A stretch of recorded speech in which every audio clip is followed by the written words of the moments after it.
Shield and heal balance is a topic that's come up a lot recently since people have realized how strong they can be.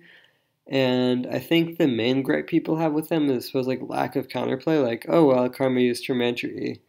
I guess we get run over now. Oh well. Now there are a lot of separate issues being lumped together here, so I'm gonna try and go about it piece by piece. So one issue people have is with like the shield-based team comps, like the Ivern, Lulu, Karma, Kog'Maw style teams.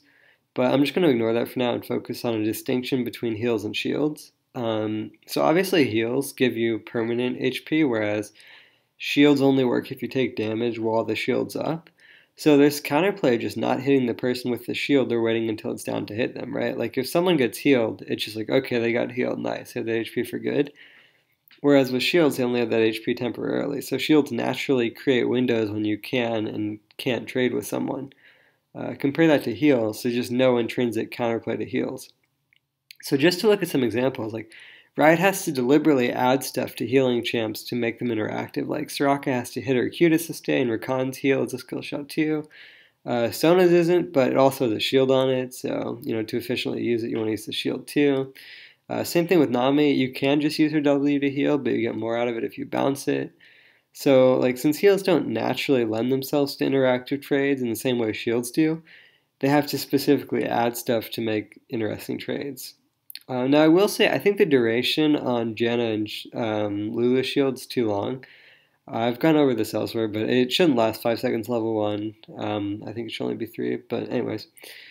Those two last too long, but there's nothing like fundamentally wrong with shields as far as trades go. They're actually pretty interactive. The HP is only temporary, so you can play around it. But now you say, okay, even if early in lane I can play around the shield, I can't play around Lulu, Karma, Ivern, giving their Kog'Maw permanent shields and redemptions and locket and even more shields and stuff. Like, there's no opening for me to hit him. Like, I'm the sickest Zed player. They call me the NA Faker. No, they call Faker the Korean me. And I'd be challenger, but there's so many shields that like even after I mechanically outplay their AD carry, I can't kill him because he just gets shields upon shields upon shields. Well, the answer to that is yeah, of course the Lulu, Karma, Ivern, Cog wins when they're grouped.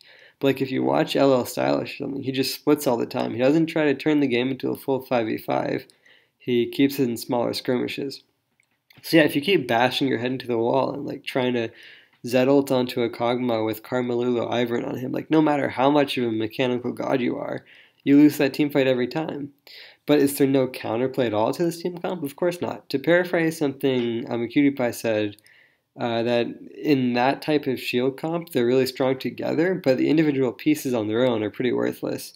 So again, you just split all the time. And the shielding champions will win every 5v5, but individually they aren't as good. Like if you give Ivern a Kog'Maw to peel in a team fight, he's just broken. He's way more valuable than like an Olaf would be.